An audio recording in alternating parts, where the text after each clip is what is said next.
Alright, so today we are going to be changing the brakes off of my 2011 Honda CRZ.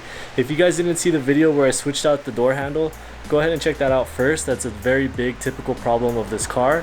But if you're new here to the channel, go ahead and leave a like, subscribe, do what you gotta do. But let's get to these brakes. It's very simple. We're gonna show you guys how to do it. So we have the front part of the kit. We have new rotors and new brake pads. We also have the rear rotors and the rear brake pads. All in all, this costs like $150 on eBay, and it's from a reputable seller. So I'll go ahead and put that link down in the description if you guys want to do this brake swap.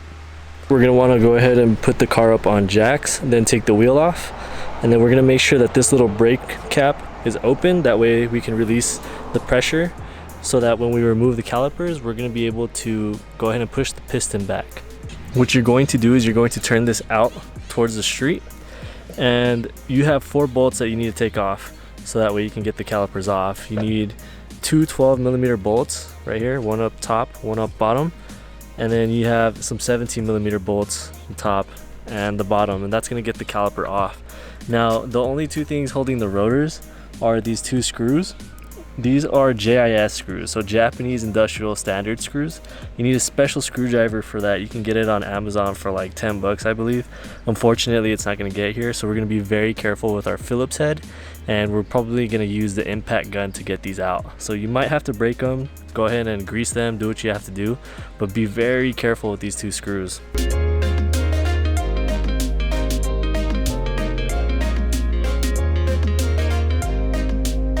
Dad, so why are you tying up the caliper? This caliper is heavy, very heavy, and when you take it off, it's just going to hang on this brake line. If you don't have something to support it, you might damage it.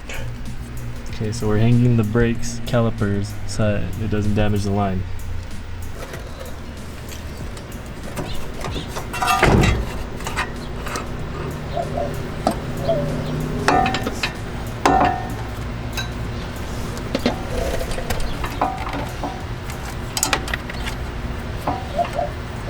Alright, now we can work on the bolts. You guys buy the brake kit on eBay, it's going to come with replacement clips, I believe. So go ahead and take out these clips. They should look like this. Let me see if I can focus. It should look like these. Alright, and then you can go ahead and slide the pads out.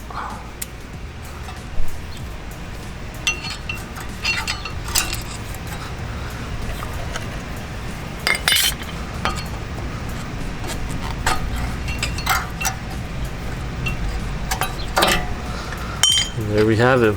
Now that we have the brake pads out, we're going to go ahead and remove the caliper bracket. That's going to allow us to remove the rotor after we take out the 2 screws.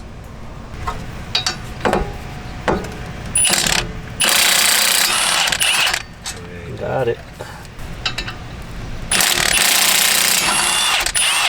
Got it.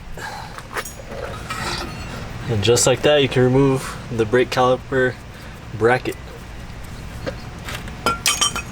Ooh, that one's already loose. What the heck? That's crazy. That is not good. It's broke. No, is it? I don't think it's broken. It's broken. No, it's not. Is it? No, it's just short. Wow, that's crazy. Well, usually it's a pain in the ass, but hopefully this one's not loose. Nope, that one's definitely not loose.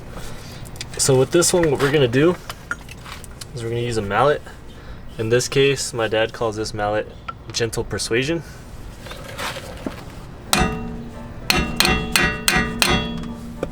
Try to break it. Oh, there we go. Oh, that's crazy. And that way you guys don't strip your stuff. It's not good when you strip your stuff.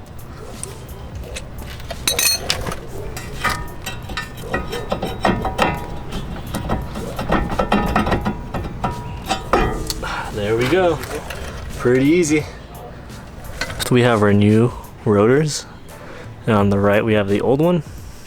As you can see, this one's all kind of messed up, but one thing I'd like to point out is if you look at the thickness of the rotors. Let me see if I can chart. All right, look at the thickness. It's actually not that bad. These are still pretty good. You also do want to make sure you don't touch the surface because they're kind of lubricated. But I mean, I can save these for a hard day. Like if these for whatever reason just don't work, I can put these back on, and these are actually okay. These are in decent shape. It was just the brake pads I need to switch out. Excuse the rust, but yeah, these are actually pretty solid. That if you're changing out the rotors, you don't throw the old pads back in because they have uneven surfaces and it can wear out and even damage the new rotors that you put in. Anytime you change your rotors, you have to change the pads.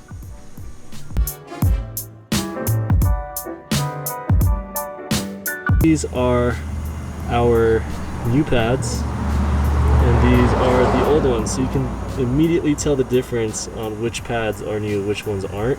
These are like shot and these are ready to go in and stop the car. So let's go ahead and get them on. As you guys can see here, this is the old hardware. We're gonna go ahead and take these out. This kit does include new hardware, so we're gonna go ahead and put that back in. That way we can have a good, clean, new brake system.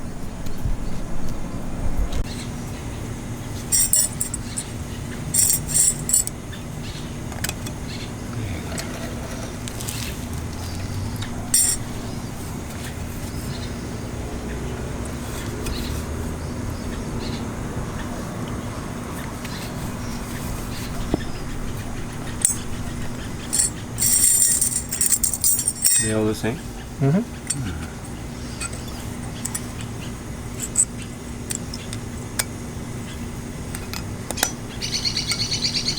That easy.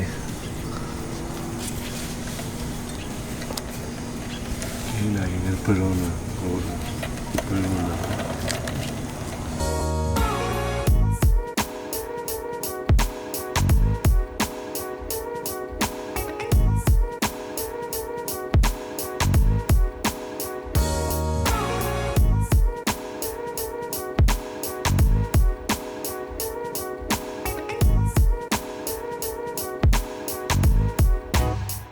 trick that my dad's teaching me. You have a 4-inch C-clamp and then you have a flat wrench placed in the middle of the piston.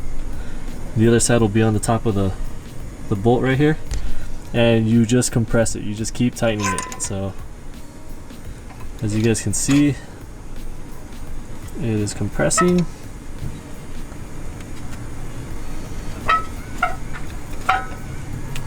And this gives you a nice and easy little compression.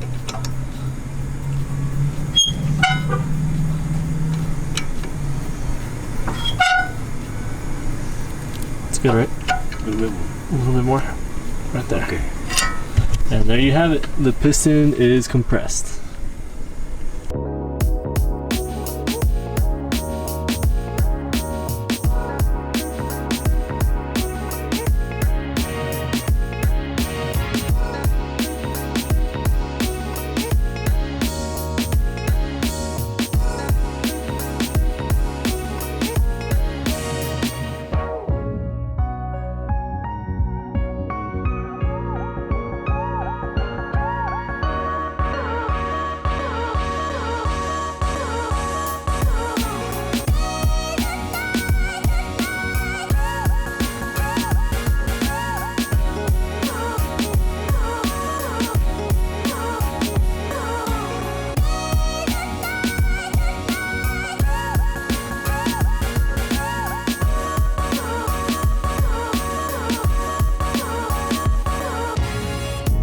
Brakes are going to be a little bit different. Reason being is because you're not going to have a lot of room to work here.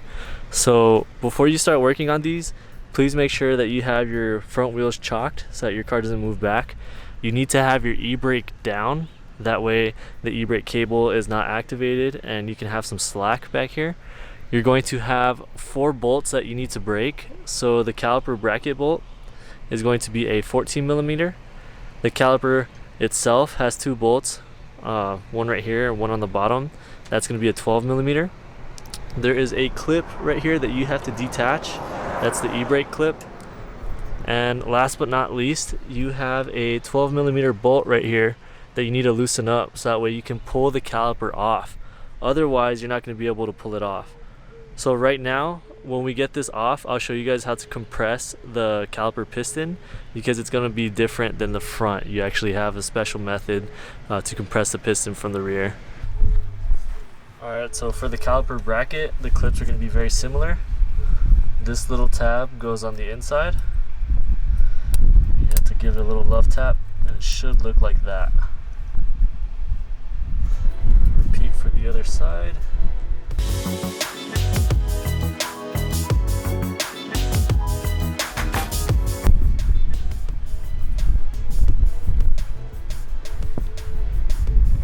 Guys, so for the caliper bracket itself, you have to kind of wiggle this thing in, and it should look like that. Should look like that. That's easy as that. That's the third clip that's going to be included into the packet. So for the calipers in the rear, you can't just press these back with the C-clamp.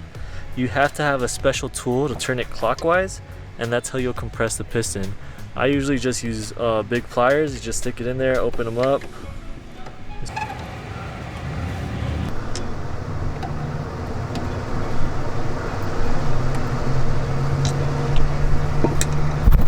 And you just keep doing that until it's fully compressed. Caliper bracket is off. You can then take off the rotor. Just like that. So now our piston's already compressed. Our new rotor's ready to go on. Once we put the bracket back on, we can slide in our brake pads, bolt everything back up, and you should be good to go. Alright guys, so thank you for watching. Now you guys know how to change the brakes on a 2011 to 2016 Honda CRZ. I want to give a special thanks to my dad for helping me out and showing me how to do this. If you guys like what you saw today, go ahead and please leave a like, comment, and please subscribe. It will really help us out. We'd greatly appreciate you guys. But yeah, thank you guys so much. Have a good one. Peace. See you guys later.